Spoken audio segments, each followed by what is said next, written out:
Nous sommes le 6 janvier 2358, et après des années de traversée, notre vaisseau pénètre pour la première fois l'atmosphère de Darwin 4. Si sa couleur ocre et rouillée ne laisse que peu d'indices extérieurs sur sa véritable richesse, cette planète tellurique, située dans le système solaire binaire de Darwin à 6,5 années-lumière de la Terre, a récemment attiré tous les regards lorsqu'une sonde envoyée pour scanner sa surface et analyser sa topologie transmet cette image. Malgré sa qualité rendant toute étude poussée impossible, elle représentait notre premier contact avec ce monde alien et l'une des formes de vie complexes qu'il abrite. Une découverte aussi extraordinaire qu'inattendue, qu'il fallut alors approfondir au plus vite.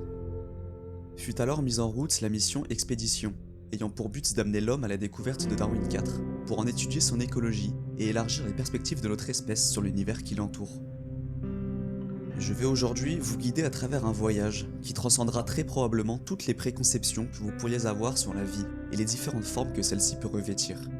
Mais avant cela, je me dois de vous fournir quelques informations préliminaires.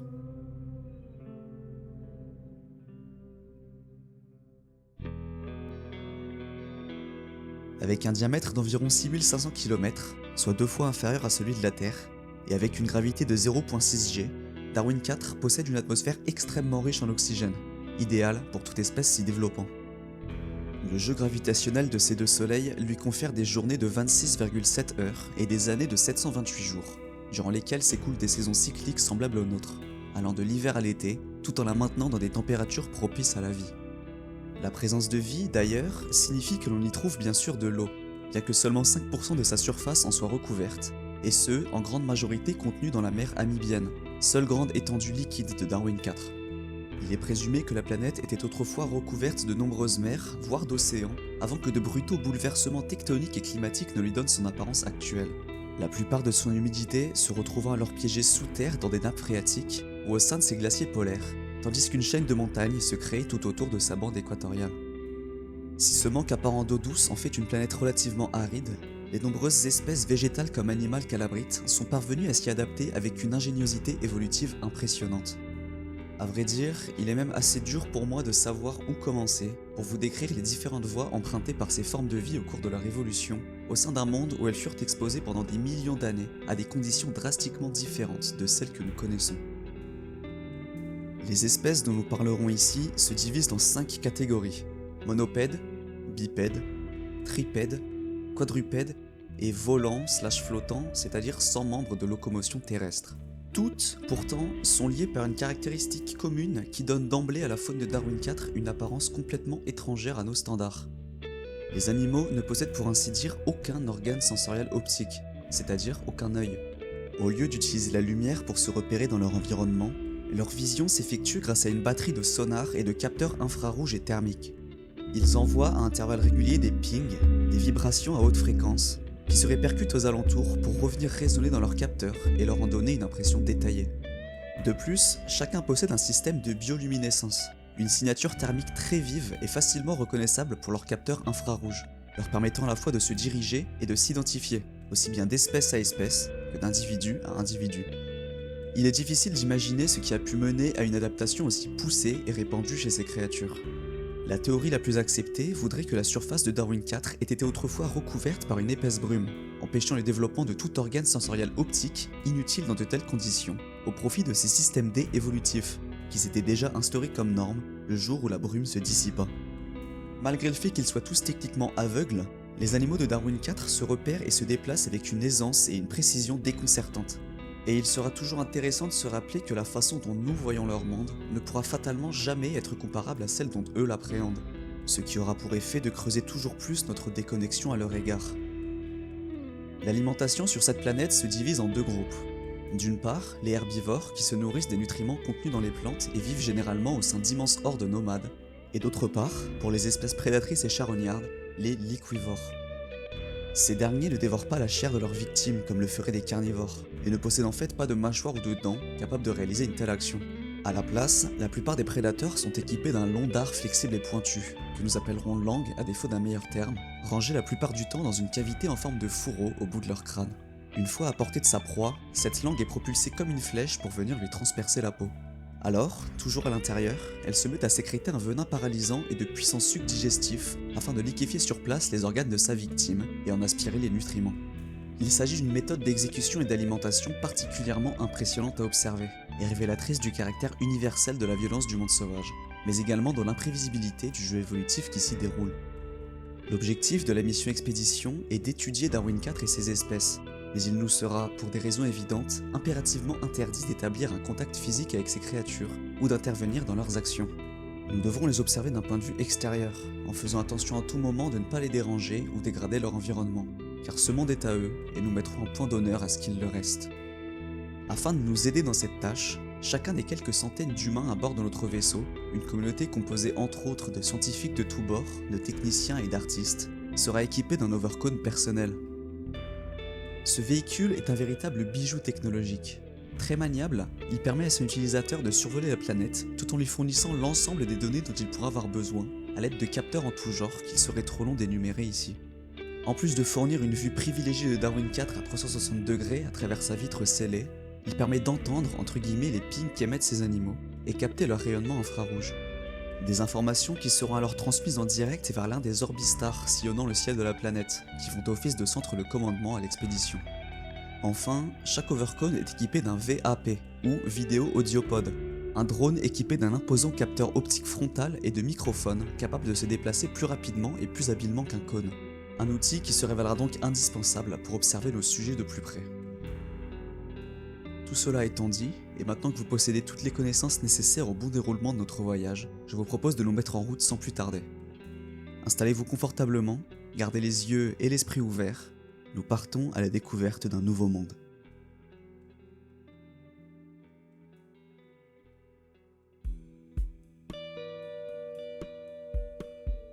Notre expédition débute au sein des immenses plaines de Darwin IV, un environnement rocheux, semi-désertique, mais parsemé d'étendues herbeuses dans lesquelles hordes de herbivores et prédateurs se rencontrent pour perpétuer un jeu de chasse à l'échelle planétaire.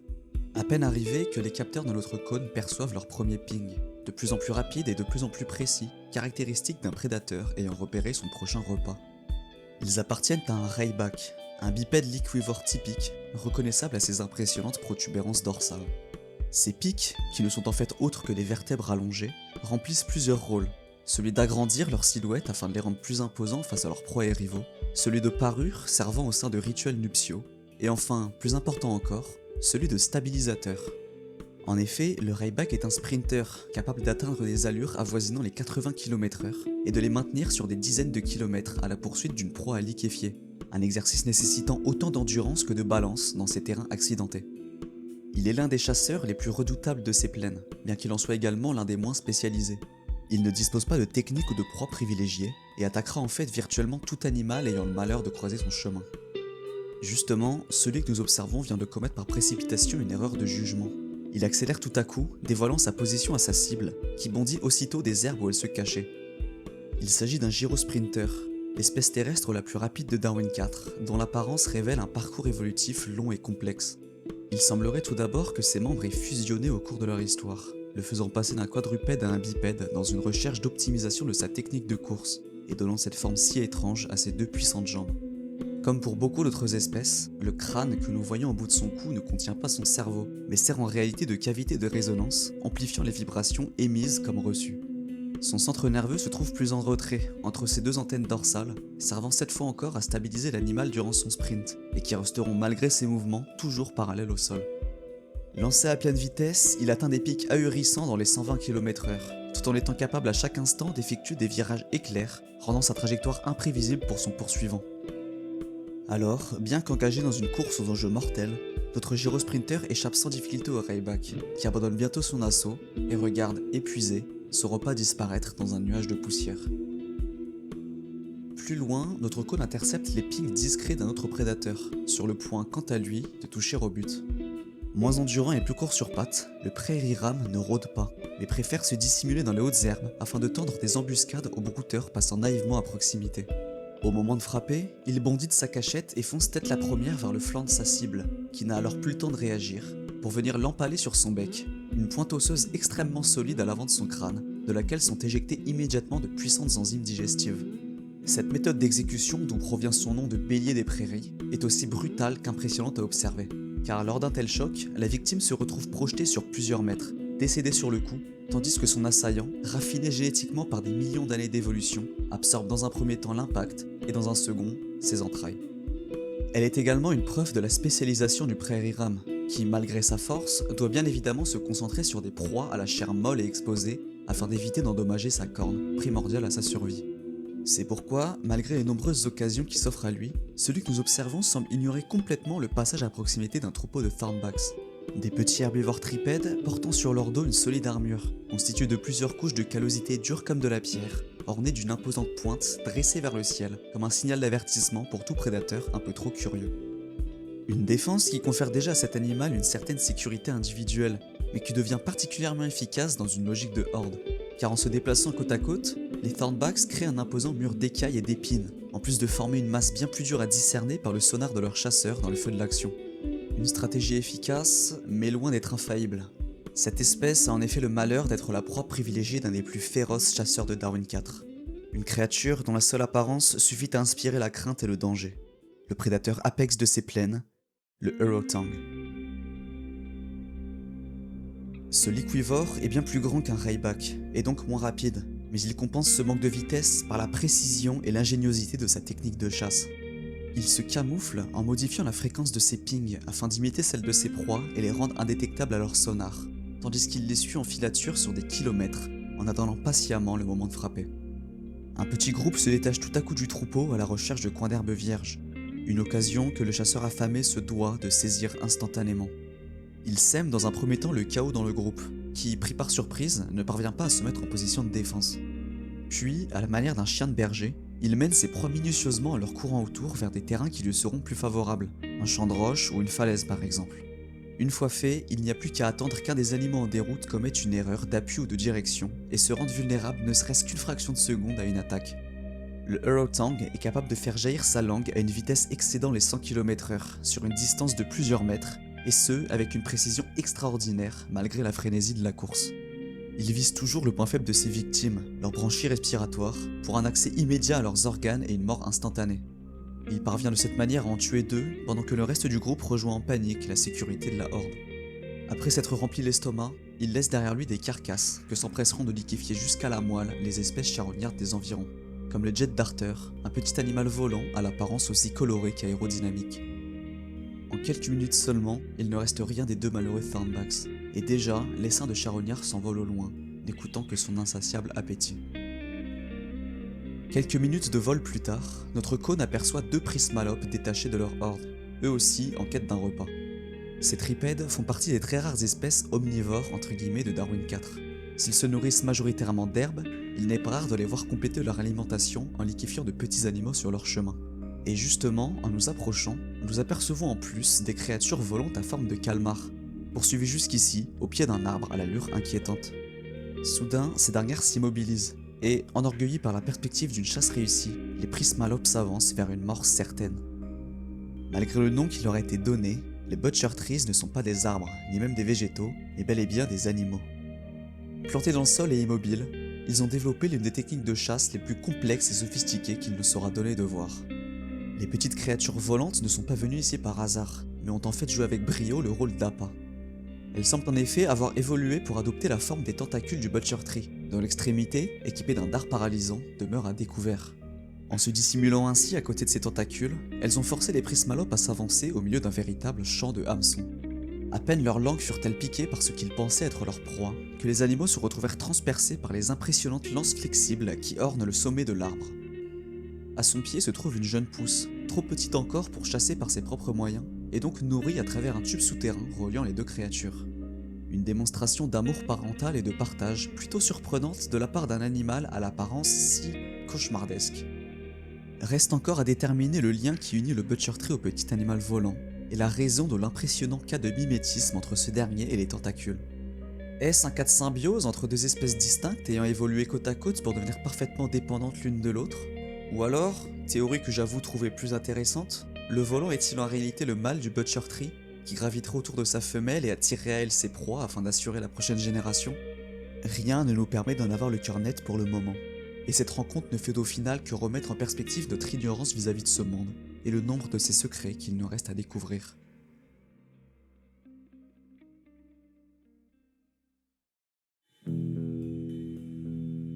Alors que nous pénétrons les prairies verdoyantes marquant la transition entre les plaines et les forêts de Darwin IV, les capteurs sismiques de notre véhicule se mettent à indiquer des secousses répétées à quelques kilomètres de notre position.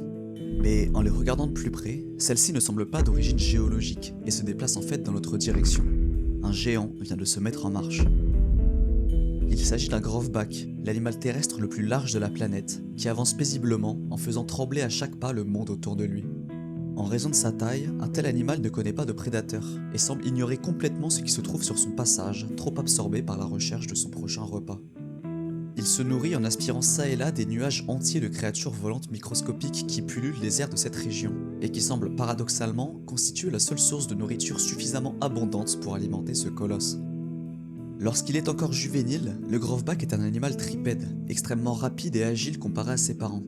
Mais en grandissant, sa patte arrière finit par s'atrophier pour former un aileron planté fermement dans le sol, facilitant le déplacement et l'équilibre de son extraordinaire masse. Sur son passage, ce membre postérieur retourne la terre, déracine les arbres et broie les bêtes sans distinction aucune. On aperçoit d'ailleurs à ses côtés un orotang opportuniste, venu profiter des projections, car la mise en marche du géant de la forêt est un événement rare et promet à chaque fois à ses liquivores un dîner à la fois copieux et facile.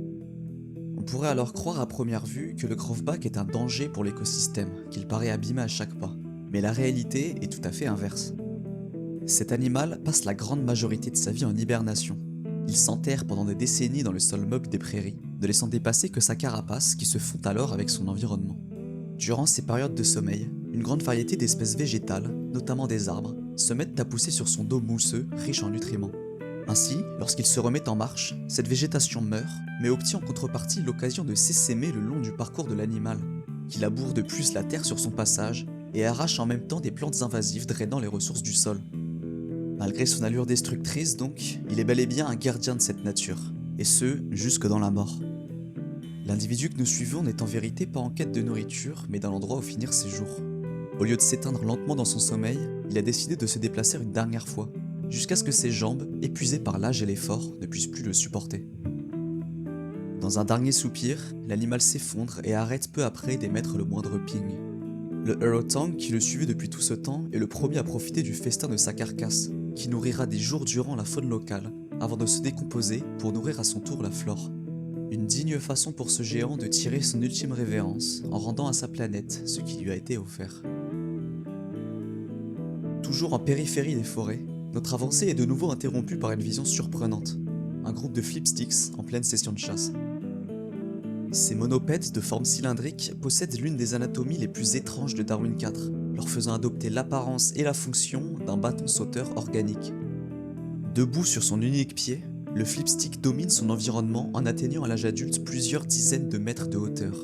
Puis, quand vient pour lui le moment de se déplacer, le haut de son tube inspire une immense bouffée d'air afin d'alimenter en oxygène son muscle sauteur dans un mouvement aussi puissant qu'explosif. En un seul bond, il est en effet capable de couvrir plusieurs fois sa taille horizontalement comme verticalement, distance au long de laquelle il déploie ses voiles alimentaires, capturant à la montée comme à la redescente les mêmes nuées de volants microscopiques que celles dont se nourrit le Grovebak. Et enfin, il atterrit systématiquement debout, droit sur son pied, grâce à ses 4 longs gyrosenseurs qui lui offrent un équilibre à toute épreuve. Il s'agit ici d'un animal à l'allure et au fonctionnement particulièrement singulier. Mais s'il est déjà impressionnant d'observer la forme actuelle du flipstick, il sera à mes yeux d'autant plus intéressant de découvrir à l'avenir le parcours évolutif qui aura mené à son existence. Un parcours que je devine d'ores et déjà, à l'image des autres espèces de cette planète, tortueux et chaotique. Nous pénétrons maintenant en pleine forêt, en faisant avancer notre cône prudemment le long d'une rivière, jusqu'à faire la rencontre de 2 forest sliders, un parent et son enfant, buvant paisiblement sur la rive. Les forêts de Darwin IV sont extrêmement denses et peuplées par une variété extraordinaire de petits végétaux.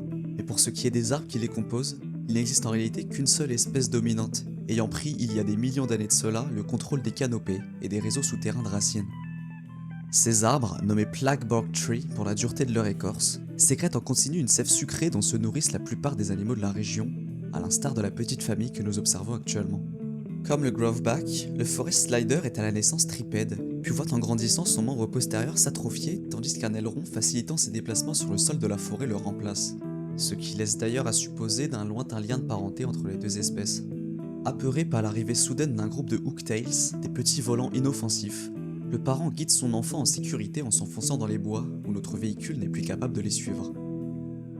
Nous continuons alors notre route le long de la rivière, jusqu'à arriver au milieu d'une clairière ombragée où gît une créature semblant sortir tout droit d'un mauvais rêve, le Gulper. Constitué simplement d'une large gueule béante suivie par une longue queue enroulée, celui-ci incarne parfaitement la notion de spécialisation chez un prédateur et a développé au cours de son évolution l'une des techniques de chasse les plus vicieuses et terrifiantes de sa planète. Il reste là, immobile et à découvert sur le sol de la forêt, s'étant affranchi de tout besoin de se déplacer ou de se camoufler. Le Gulper sécrète en continu à travers ses branchies une forte odeur couplée à un ping strident, ayant pour but d'attirer à lui sa proie de prédilection. Un Spade Nose, trompé par ce faux signal, imitant probablement pour lui et ses semblables la présence d'un festin à proximité. Le petit animal marque un instant d'hésitation devant le gouffre qui se trouve devant lui, mais ses sens enivrés par la promesse de nourriture, il finit par s'enfoncer dans la gueule de son prédateur qui se referme lentement derrière lui. À l'intérieur, ses pattes se retrouvent engluées dans un liquide digestif tapissant la bouche de Gulper, qui se trouve également être son estomac. Le Spade Nose a disparu de notre champ de vision, mais nous pouvons toutefois entendre ses cris de panique étouffés pendant de longues minutes, tandis qu'il se fait digérer vivant, seul, dans la douleur et l'obscurité. Sa chasse réussie, le Gulper se met à agiter les deux petites ailes se trouvant sur le haut de sa gueule dans une pathétique célébration de victoire. Celles-ci sont bien incapables de soulever sa masse, et ne sont en fait que des reliques de la forme juvénile de la créature, qui a commencé sa vie en tant que larve volante nourrie des excréments de ses parents, avant de devenir à son tour un intestin rampant. Il serait facile pour moi de qualifier cet animal de monstruosité, et de le blâmer pour son rôle dans la chaîne alimentaire. Mais en mettant de côté un moment la cruauté de sa technique d'exécution, il ne fait au final que réguler à sa façon la population de Spade Nose, une espèce au cycle de reproduction très rapide qui saccagerait autrement la forêt. Une bonne occasion de nous rappeler qu'il est important de conserver notre ouverture d'esprit face au loin d'un monde d'où nous ignorons encore presque tout, et de ne pas être trop rapide à juger les desseins de la nature, qui a toujours œuvré et œuvrera toujours au-delà de nos considérations et valeurs purement humaines. Nous élevons maintenant notre cône dans les airs pour survoler la canopée, où nous faisons une nouvelle rencontre, un Daggerwrist au repos, allongé au milieu des feuillages.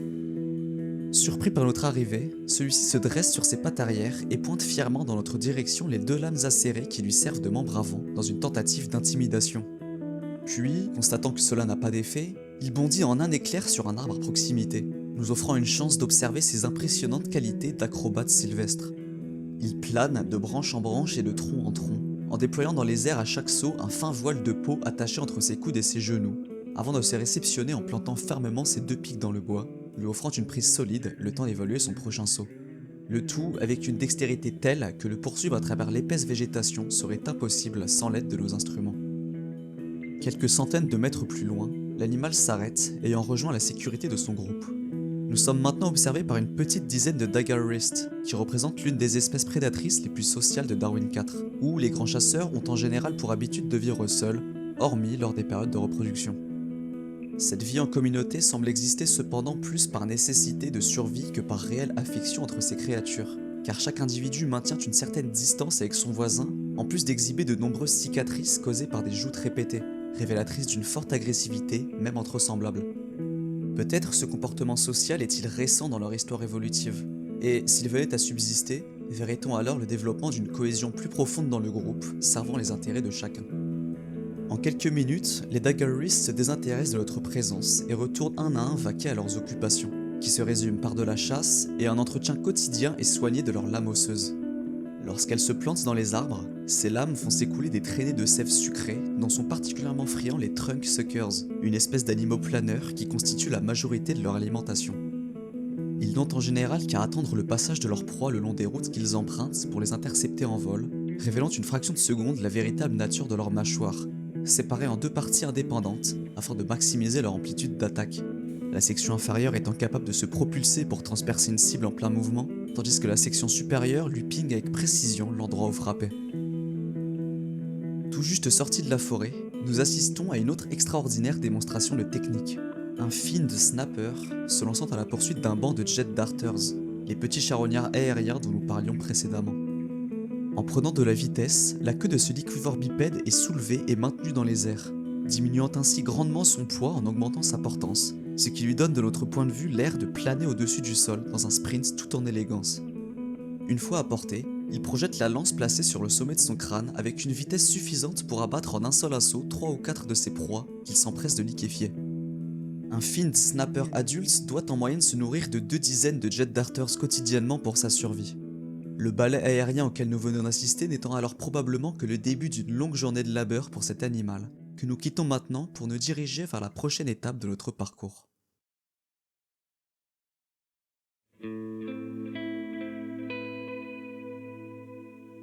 La mer amibienne est la seule grande étendue liquide de la planète, mais elle n'est en réalité ni amibienne ni une mer.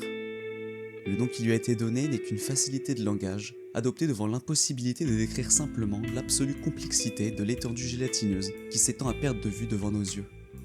Composée certes en majorité d'eau, celle-ci abrite aussi et surtout un nombre incalculable de micro-organismes en symbiose, œuvrant en coopération dans le maintien, l'expansion et le renouvellement de cette matrice gigantesque. Et ce sur l'ensemble de sa surface, atteignant plusieurs centaines de kilomètres carrés pour quelques mètres de hauteur en moyenne. Ainsi, selon la façon dont vous regardez la chose, la mer amibienne est soit une giga-colonie d'organismes, dont évaluer le nombre et la diversité représenterait le travail de toute une vie, ou bien un seul et même être vivant, doté d'une forme et d'une volonté unique, faisant alors d'elle de très loin le plus grand animal jamais découvert, une forme de vie visible depuis l'espace. À ce stade, nous ne pouvons que conjecturer sur ce qui a mené à l'apparition de cette matrice, mais une chose est sûre, elle joue un rôle central dans la vie de l'ensemble des espèces que nous rencontrerons ici, aussi bien à sa surface que sur ses rives. À peine arrivé, notre chemin croise celui d'un sac-bac, un quadrupède immense portant sur son dos une large poche translucide remplie de liquide dont le transport semble représenter un effort intense, même pour ce puissant animal. Soudain, il abaisse son cou qui présente à son extrémité un bec qui vient rencontrer au sol une forme étrangement similaire. Les deux bouches s'embrassent, s'emboîtent l'une dans l'autre, et alors, le contenu du sac, que l'on devine avoir été aspiré à même la mer, se déverse d'une créature à l'autre pendant plusieurs minutes. Puis, une dépression se forme dans le sol meuble et vaseux de la plage, dans laquelle le sac-bac, ayant accompli son devoir, s'empresse d'insérer son appareil reproducteur. Nous sommes en train d'assister à l'accouplement d'un mâle avec l'une de ses femelles, dans une scène aussi surréaliste que plaisante pour les deux partenaires si l'on se réfère à l'intensité des pings que notre cône perçoit maintenant. Les femelles de cette espèce ont une apparence et un mode de vie bien différents de celui des mâles. Au lieu de jambes, elles possèdent 4 grandes nageoires qu'elles utilisent pour s'enfouir dans le sol, où elles passent la majeure partie de leur vie, à l'envers et entièrement dépendantes de l'apport en nourriture de leur conjoint. Après s'être remis de ses émotions, le sac-bac se redresse et se déplace de quelques mètres pour rejoindre un autre bec et répéter la même opération, chose qu'il fera pour l'ensemble de son harem, constitué de 5 femelles. Une démonstration d'endurance offerte par un animal que l'on devine dévoué à la survie de son espèce. Nous nous éloignons de cette scène de tendresse pour tomber quelques kilomètres plus loin sur un autre large habitant de la plage, sur le point lui de subir au contraire un rare déchaînement de violence. Le tripède fait un pas de trop dans la mauvaise direction et se retrouve en un instant transpercé de toutes parts par un banc de beach quills en embuscade. Ces petits monopèdes, lointains cousins du flipstick, sont un véritable fléau pour la faune des environs. Ils se dissimulent en groupe dans la vase fraîche et cessent d'émettre le moindre ping, les rendant virtuellement invisibles pour leur proie. Sentant les vibrations caractéristiques d'un animal marchant au-dessus de leur tête, ils bondissent avec une force et une vitesse suffisantes pour percer le cuir et les organes internes de leur victime, qui s'écroule sur le champ, n'ayant, heureusement pour elle, même pas eu le temps de comprendre ce qui lui arrivait. Nous commençons maintenant à survoler la surface de la mer amibienne, où nous apercevons un stripewing en plein repos. Sans réel prédateur, cet animal vit une existence que l'on pourrait aisément qualifier de paresseuse. Il passe le plus clair de son temps dans cette position, bercé par les remous de la mer gélatineuse, dans laquelle il n'a qu'à planter sa langue pour se nourrir quand bon lui semble de ses nutriments, en oscillant toute la journée entre le sommeil profond et un état de semi-éveil. Nous sommes cependant en veine, car le soleil est en train de se coucher. Un signal qui marque pour notre stripewing le début d'un étrange rituel nocturne qu'il ne raterait sous aucun prétexte. L'animal se lève et rejoint en courant maladroitement à quelques centaines de mètres d'ici, un groupe de ses semblables avançant tous dans la même direction. Au fur et à mesure que la nuit s'installe, le groupe s'agrandit et se transforme en un véritable défilé de couleurs et de rayures à même la surface de la mer. N'ayant nullement besoin de chasser ou même de vivre en communauté, il est difficile de savoir ce qui motive chez le Stripewing l'envie de participer à une telle procession qui ne semble pas porter de réels objectifs. À l'image des ailes semi-atrophiées et incapables de voler de ces créatures, ce comportement n'est sans doute qu'une relique de la vie passée d'une espèce en pleine phase de transition évolutive. Leurs ancêtres étaient probablement volatiles et sillonnaient en groupe les cieux de cet environnement la nuit tombée, avant de se consacrer à la place, par hasard ou par nécessité, à une vie intégralement au sol, à laquelle leurs enfants ne semblent pas encore tout à fait adaptés. Mais à observer leur enthousiasme dans les défilés nocturnes se déroulant sous nos yeux, cela ne paraît pas réellement les déranger. Notre cône suit le mouvement sur plusieurs kilomètres et s'enfonce en haute mer, quand soudain, les Stripewings s'arrêtent net et retournent sur leurs pas, encore plus précipités qu'à l'aller. Nous avons été imprudents, et la nuit nous a empêchés de voir la formation au-dessus de nos têtes d'une tempête de nuages noirs, qui s'abat désormais autour de nous avec toute la violence et la rage d'une nature souhaitant faire démonstration de sa force. C'est au milieu de cette scène chaotique que nous est offerte l'une des visions les plus extraordinaires de la galaxie. C'est ici que nous faisons la rencontre des empereurs de Darwin IV.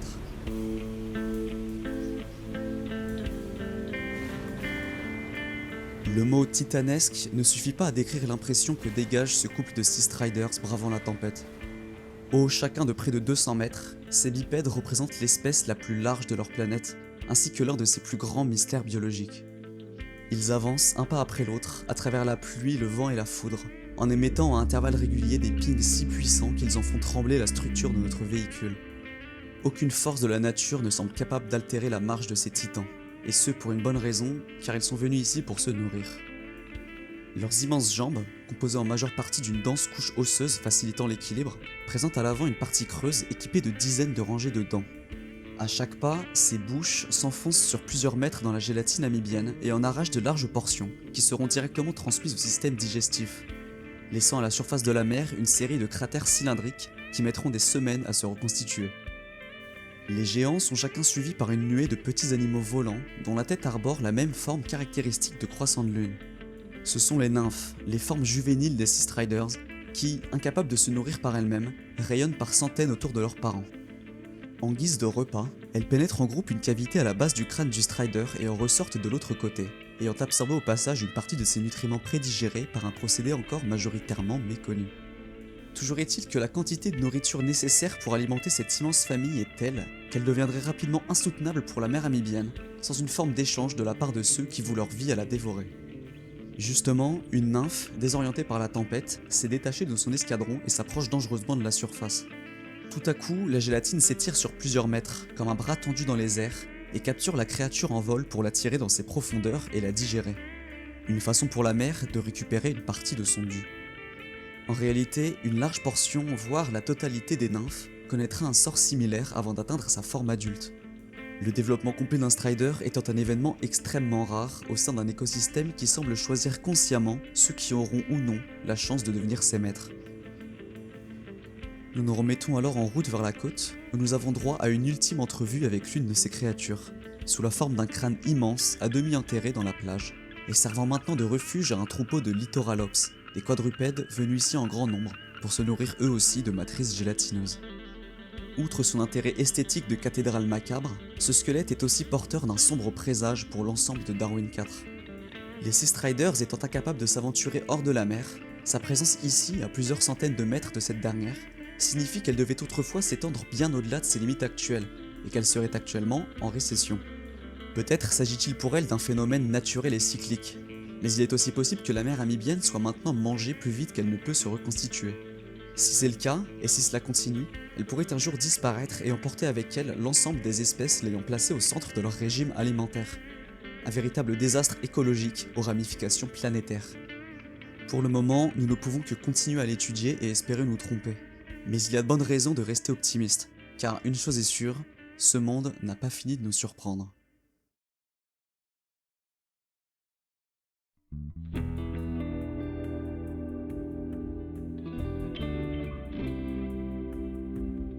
Notre route nous mène maintenant aux montagnes de Darwin IV, un environnement qui, malgré son apparence paisible et éthérée, demeure extrêmement hostile au développement de la vie. Apparues relativement récemment dans l'histoire géologique de la planète, ces montagnes forment une chaîne ininterrompue de pics et de vallées le long de sa bande équatoriale. dans laquelle n'ont pu s'installer pour le moment que les plus adaptables et les plus résilientes des espèces, et ce, en nombre encore très limité. Alors que la pluie se remet à tomber, nous faisons la rencontre à flanc de colline d'un couple de Killsliders, des tripèdes dont l'apparence laisse à supposer d'un lien de parenté avec les Thornbacks des plaines, qui auraient migré ici il y a des millénaires à la recherche de niches écologiques vacantes. Pour se déplacer dans ce milieu escarpé, ces animaux rampent plus qu'ils ne marchent grâce à leurs membres avant allongés, adoptant maintenant la forme de nageoires et offrant une bien meilleure stabilité en échange d'une mobilité réduite. Mais ces nageoires jouent également un rôle autrement plus important dans l'excavation et l'entretien de tunnels à même la façade des montagnes, dans lesquels les Killsliders passent la majeure partie de leur vie. Un couple reproducteur tel que celui que nous observons est lié pour la vie et ne sort en fait à la lumière du jour que pour se nourrir de plantes, et ce uniquement lors d'intempéries, car il est bien plus facile de ramper sur un sol boueux que sec.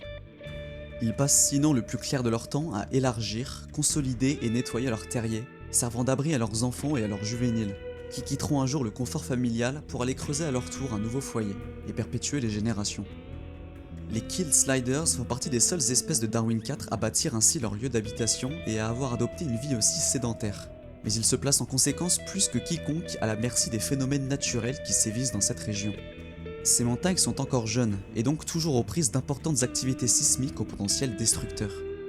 Couplés à des pluies souvent torrentielles, ces séismes engloutissent régulièrement les tunnels dans la boue et la roche, condamnant nos animaux à suffoquer lentement dans leurs tombeaux, impuissants face à la violence d'un monde en mouvement. Nous n'assisterons heureusement pas à une telle tragédie, et sentant la pluie s'arrêter, le couple retourne paisiblement dans son abri où nous les perdons de vue. Plus en altitude, c'est au bord d'un précipice que nous croisons un nouvel animal. A l'inverse des Killsliders, c'est justement sous un ciel dégagé que se met en activité le Springwing, un tripède des montagnes aux capacités tout à fait extraordinaires. À 2 pas d'une chute mortelle, il prend fermement appui sur son membre arrière et bondit soudain dans le vide.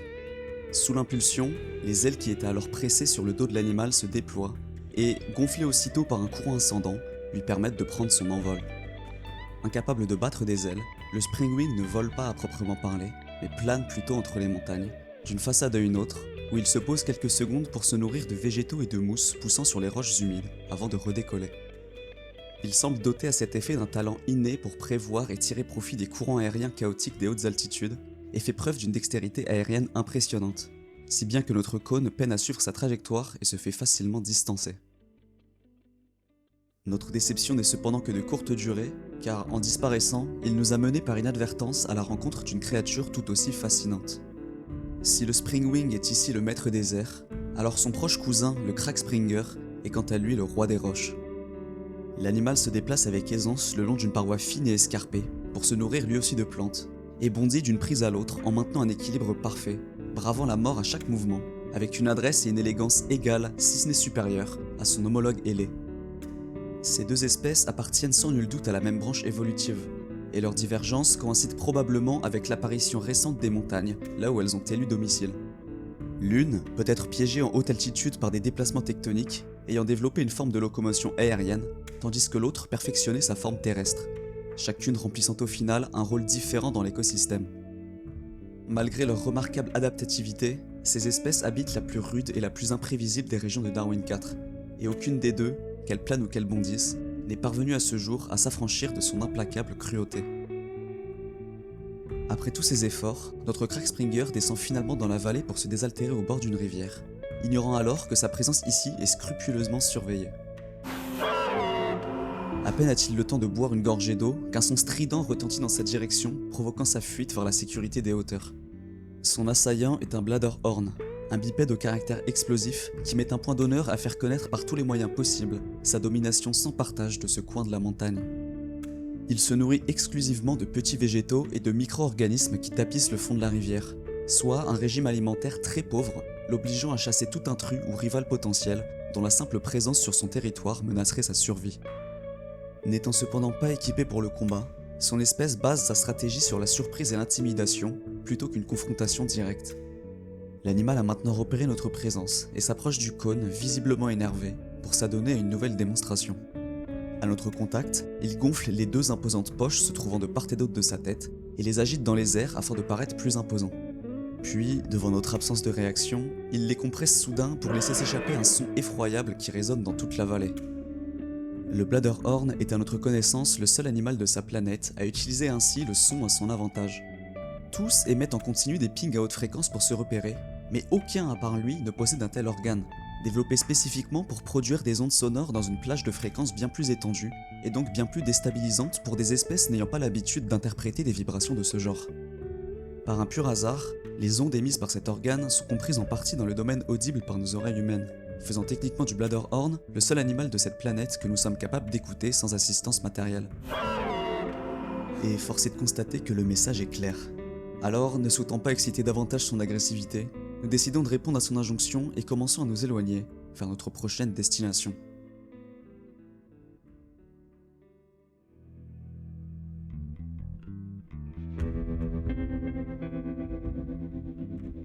Nous nous trouvons maintenant plusieurs milliers de kilomètres au sud des montagnes, à l'orée de la grande toundra australe de Darwin IV.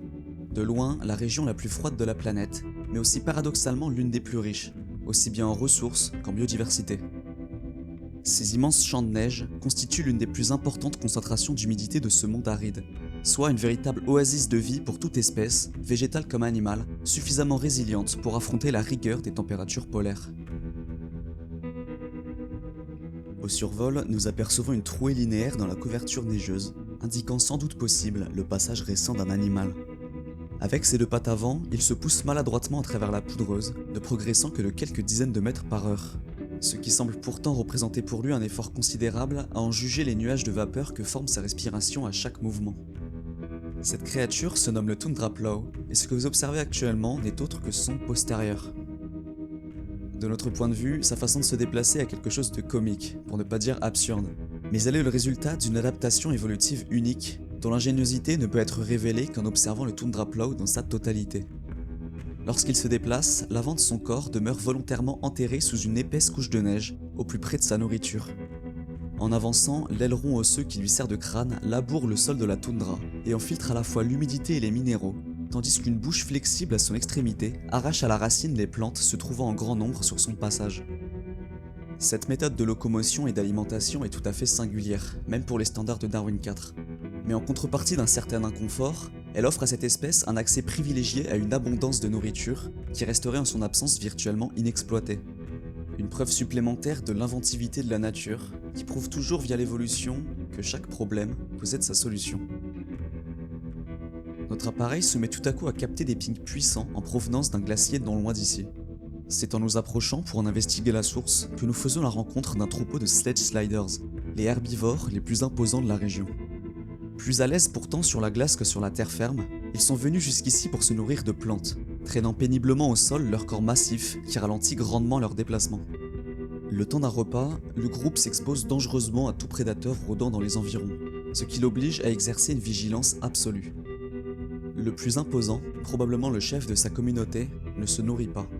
Il se tient en retrait, la tête haute, et émet à intervalles réguliers des pings à partir de son immense caisse de résonance dorsale pour scanner les environs à la recherche de tout potentiel danger. Mais ce n'est pas tout, car le sledge slider n'a pas choisi son emplacement par hasard et prend parfaitement avantage de son environnement. En se tenant comme il le fait au pied du glacier, une bonne partie de ses pulsations rebondit à sa surface et se retrouve amplifiée, à tel point qu'au lieu de voir entre guillemets quelques dizaines de mètres autour de lui, il parvient à étendre la portée de son signal sur plusieurs hectares qu'il surveille avec une concentration palpable. Il s'agite tout à coup et fait signe à son groupe de hâter leur départ. Un prédateur a été repéré. Le troupeau retourne difficilement sur la glace et a le temps de disparaître à l'horizon avant qu'apparaisse enfin la cause de cette panique. Et il aurait pu provoquer un carnage sans la présence d'un gardien avisé, parvenu par ses efforts à maintenir sa famille en vie un jour de plus. Notre arrivée dans cette région coïncide avec l'avènement du printemps au sein de l'hémisphère sud de Darwin IV, la période de l'année la plus faste et active pour toutes les créatures qui nous entourent, étant parvenues tant bien que mal à survivre à la rudesse de l'hiver. Au milieu des plaines enneigées, nous apercevons une horde de hounds, des bipèdes herbivores pour qui le retour de la saison chaude signifie surtout une chose, le début de leur période de reproduction. Les juvéniles de l'an passé et les plus âgés restent à l'écart du groupe, ne souhaitant pas se mêler aux adultes, visiblement surexcités par leurs hormones et en tension permanente. Tout à coup, deux individus qui semblaient se jauger à distance depuis déjà quelque temps s'adonnent sous nos yeux à une violente démonstration d'amour. Les animaux se foncent dedans comme s'ils cherchaient à s'empaler l'un l'autre, et mènent ainsi une lutte acharnée pendant de longues minutes. Loin de les épuiser, ce combat rituel attise à l'inverse l'excitation sexuelle de chacun, dont l'objectif est de trouver un partenaire compatible, aussi bien en force qu'en tempérament, afin d'offrir à leur progéniture les meilleures chances de survie. De plus, les Hunts sont des créatures hermaphrodites, et elles utilisent cette méthode de reproduction musclée pour déterminer le rôle qu'elles joueront auprès de la génération à venir. Le gagnant de la joute, c'est-à-dire le plus fort des deux, portera les enfants, leur donnera naissance et les protégera, tandis que le perdant devra s'occuper à lui seul de nourrir sa famille jusqu'au printemps prochain. Une fois tous les couples formés, il est temps pour la Horde de se mettre en marche vers le sud, où elle atteindra dans quelques semaines les terres où voient le jour depuis des temps immémoriaux des générations successives de Hunts, répétant chacune instinctivement les mêmes schémas et les mêmes comportements que leurs ancêtres, dans une quête perpétuelle du maintien du cycle de la vie.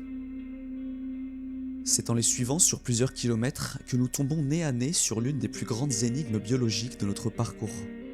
Au milieu du gel se trouve la carcasse momifiée d'un animal, planté ici depuis des mois, peut-être des années. Une trouvaille somme toute banale dans cet environnement sans merci, mais de laquelle émane pourtant un pink étouffé, signe irréfutable de la présence d'une forme de vie. Soudain, agité par le passage à proximité de la horde de Hunts, un petit animal volant jaillit de la tête de la carcasse et survole frénétiquement les environs pour évaluer la situation. Ayant déterminé que ce vacarme ne représente pas de danger immédiat, il retourne aussitôt se mettre à l'abri à l'intérieur du cadavre pétrifié, avec lequel il semble s'emboîter parfaitement l'espace d'un instant. Le lien unissant cette créature, nommée Mummy Nest Flyer, à son nid organique est encore inconnu, et nous ne pouvons à ce stade que formuler des hypothèses. Il est possible que, du temps où la momie était encore vivante, les deux animaux entretenaient d'une façon ou d'une autre une relation symbiotique, s'étant poursuivie visiblement même après la mort d'un des deux parties. Mais comme la similarité de leur forme peut laisser suggérer, il est également possible que les deux formaient autrefois un seul et même être vivant, avant que, sentant son corps faiblir, la tête ne s'en détache pour l'utiliser à la place, comme foyer et comme réserve à nourriture. Théorie pour laquelle je ne cache pas ma préférence, car en se métamorphosant ainsi aux portes de la mort, l'animal ferait preuve d'une résilience remarquable, allant jusqu'à abandonner son enveloppe extérieure pour exploiter jusqu'à la plus infime des parcelles de vie qu'il habite, et ainsi honorer à sa façon ce précieux cadeau que lui a fait la nature. Nous survolons maintenant une étendue glacée où nous apercevons distinctement la forme arrondie d'une carapace de ice crawler, traçant sur son passage le sillage caractéristique d'un repas en cours.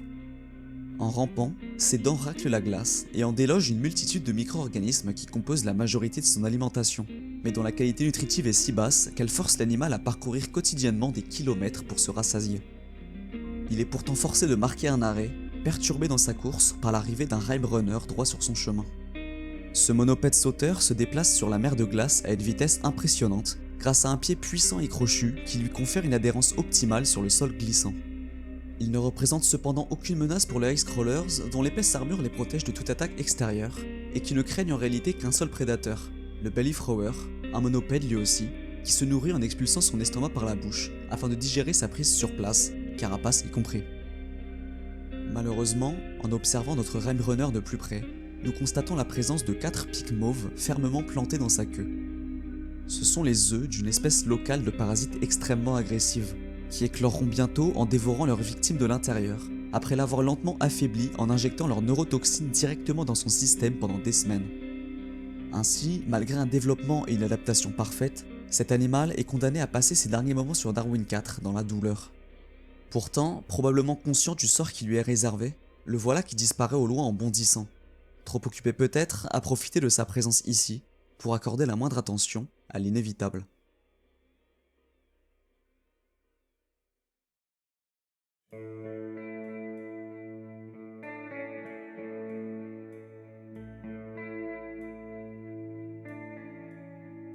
Pour la dernière étape de notre parcours, nous prenons de la hauteur et partons à la découverte des cieux, où vivent certaines des espèces les plus extraordinaires de la planète, que ce soit par leur taille, leur forme ou leur mode de vie décelant parfois des capacités insoupçonnées.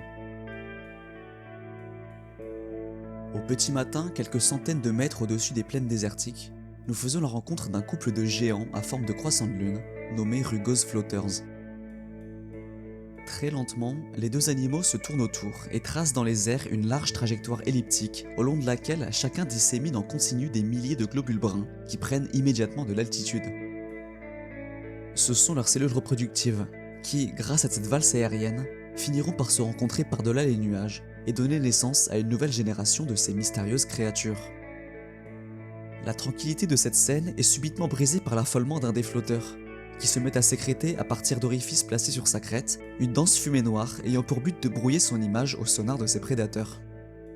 Mais trop absorbé par l'accomplissement de son devoir, il a malheureusement trop tardé à déployer sa mesure défensive, et le rugueux flotteur se fait transpercer en un éclair par une attaque en piqué, le tuant sur le coup.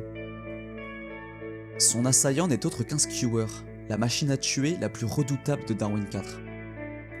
Au cours de son évolution, cette espèce s'est dotée d'une anatomie frôlant la perfection aérodynamique. En repliant sur elle-même ses ailes en accordéon au moment de piquer, il est capable de foncer sur ses proies à des vitesses ahurissantes dépassant souvent les 300 km/h.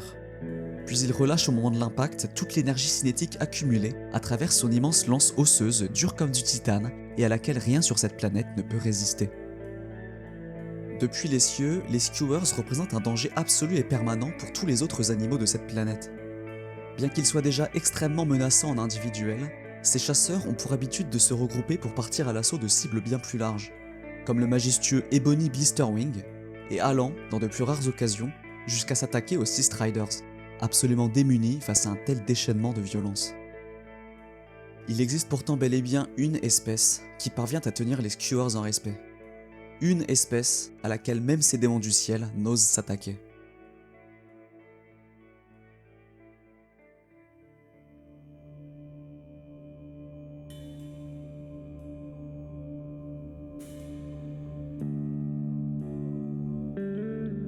Le jour continue doucement à s'installer, donnant au ciel qui entoure notre cône une lueur d'or presque fantastique, faisant contraste avec la couleur bleutée de cette créature flottante qui observe notre cône en silence depuis maintenant plusieurs minutes. Nous nous tenons immobiles, à quelques dizaines de mètres l'un de l'autre, alors que le temps semble se ralentir au milieu des nuages.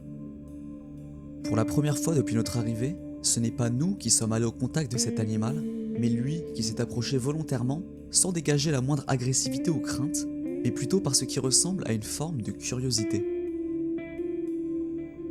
Il envoie maintenant des pings réguliers dans notre direction à partir des longues tiges oranges qui lui servent de sonar, mais demeure à part ça complètement impassible. Je décide alors d'essayer quelque chose d'inédit et envoie à mon tour un ping vers lui dans une fréquence différente, ce qui le fait immédiatement réagir. L'impensable se produit quand la créature me répond en renvoyant un signal dans la même fréquence que la mienne. Notre toute première conversation avec un habitant de Darwin 4. L'échange se poursuit ainsi pendant quelques temps, et il devient alors compliqué de savoir lequel, du terrien ou du darwinien, est le plus fasciné par ce moment solennel. Après avoir déterminé que nous ne représentons pas une menace, il appelle soudain le reste de son groupe, une dizaine d'individus, qui sortent un à un des nuages où ils se cachaient jusque-là. Tous s'approchent de notre cône dans une candeur absolue et commencent à le tâter de leurs mains, faisant glisser leurs doigts le long de cet objet volant non identifié pour en parfaire leur image mentale. Ces animaux ont été nommés Eosapiens, un nom que l'on pourrait traduire par penseur primitif, ou bien, en y ajoutant une licence poétique, penseur de l'aube. Ils semblent en effet dotés d'une forme précoce d'intelligence, qui les démarque de n'importe quelle autre espèce de la planète. Ils sont curieux, attentifs, mais plus que tout conscients, et font manifestement preuve à notre égard d'une forme de réflexion primitive certes, mais intense. Sans même les comprendre, nous pouvons déduire à partir des conversations qu'ils s'échangent à notre sujet des relations sociales complexes entre les individus, ainsi qu'un vif intérêt pour l'inconnu, caractéristique d'une espèce avide de savoir, désireuse de s'extirper des carcans de la bestialité. Le chef du groupe décide qu'il est temps pour eux de se remettre en route à la recherche de nourriture, mais avant de nous quitter, il réalise l'action la plus épatante et lourde de sens de toute notre rencontre. Il détache de sa queue un objet d'apparat, confectionné de ses mains à partir de fibres végétales et d'une colonne vertébrale de Urotang. Un véritable trophée de chasse qu'il exhibe avec fierté avant de nous en faire offrande en le déposant sur le toit de notre véhicule. Le tout parfaitement conscient, j'en suis sûr, de l'incroyable démonstration d'intellect et de force qu'implique un tel geste. Ayant l'interdiction formelle d'interagir avec l'extérieur, nous sommes obligés d'abandonner ce cadeau et nous mettons alors à suivre de loin le groupe d'Eosapiens en chasse, sur le point de faire une prise de la plus étrange des façons.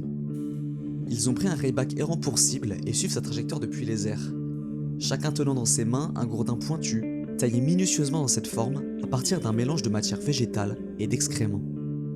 Le groupe encercle sa proie dans une formation de vol à la précision millimétrée et attend le bon moment pour laisser tomber ses fléchettes, qui, une fois au sol, forment une prison infranchissable pour le malheureux animal.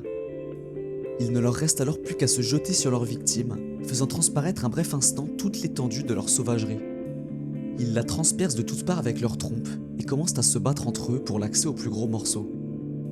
Celui avec la meilleure prise s'envole soudain avec le Rayback à l'agonie, obligeant les autres à se rabattre sur ses membres, qu'ils arrachent avec violence dans un nuage de sang, avant d'abandonner la carcasse fumante quelques centaines de mètres plus loin. Avec cette technique de chasse aussi étrange que brutale, qui se repose sur une coopération hors pair, les Eos sapiens se placent au sommet de la chaîne alimentaire, non seulement des cieux, mais de la planète entière. Leurs seuls rivaux potentiels, les Skewers, ont appris il y a bien longtemps à ne pas les provoquer sous peine de recevoir un jet létal de fléchettes. Mais le plus étonnant reste qu'ils semblent prendre du plaisir à chasser, et s'en servent au-delà de l'alimentation comme d'une compétition, qui servirait à perfectionner leur technique et approfondir les liens au sein des communautés.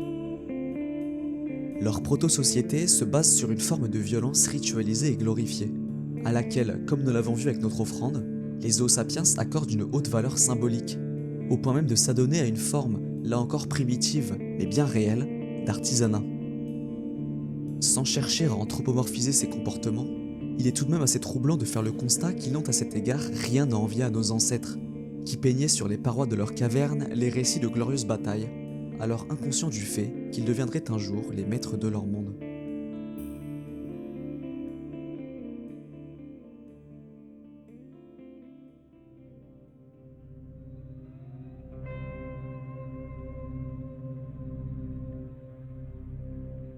Cette ultime rencontre marque la fin de notre voyage sur Darwin 4. À contre-cœur, nous rejoignons l'un des Orbistars avec l'arrière-goût amer de quitter ce monde fabuleux avec plus de questions que de réponses. Mais avant de faire nos adieux et d'entamer notre voyage retour vers la Terre, je me dois de vous révéler la nature réelle de la mission Expédition. Son histoire a commencé il y a près de 2 siècles, quand l'humanité, au bord de l'apocalypse, fut contactée par une espèce supérieure venue des confins de la galaxie. Que ce soit par un désir compulsif de réparer quelque chose de brisé, ou par respect envers la qualité sacrée de la vie, ce peuple, que nous appelâmes Imas, vint au secours d'Homo sapiens et lui offrit une chance de rédemption en partageant bénévolement avec lui ressources, savoirs et technologies mises à l'emploi dans la dépollution de sa planète et la reconstruction de ses écosystèmes meurtris. Une entreprise qui n'en est, plus de 200 ans plus tard, qu'à ses balbutiements. Et malgré l'intervention miraculeuse des Imas, il faudra encore des millénaires d'efforts à l'homme pour racheter ses torts auprès d'une terre qui portera à jamais les stigmates de sa civilisation. Il y a 3 ans de ça, en 2355, une sonde IMA captura le premier cliché de la surface de Darwin 4 et déclencha la mise en place immédiate de la mission Expédition, à laquelle ils nous convièrent avec bonté, notamment en développant pour nous la technologie des Overcones, dans l'optique de partager leurs découvertes avec notre espèce et élargir nos perspectives sur la vie de cet univers, afin de ne pas répéter les mêmes erreurs que par le passé. C'est un honneur, et j'espère partagé, d'avoir pu participer à ce voyage, qui marque d'ores et déjà un tournant dans l'histoire de l'humanité. Et alors que notre vaisseau se remet en route vers la Terre, réjouissons-nous simplement de l'existence d'un monde comme Darwin 4, un havre de vie et de beauté au milieu des étoiles, symbole d'une nature pure et à l'infinie complexité, à laquelle nous nous devons de jurer respect et protection.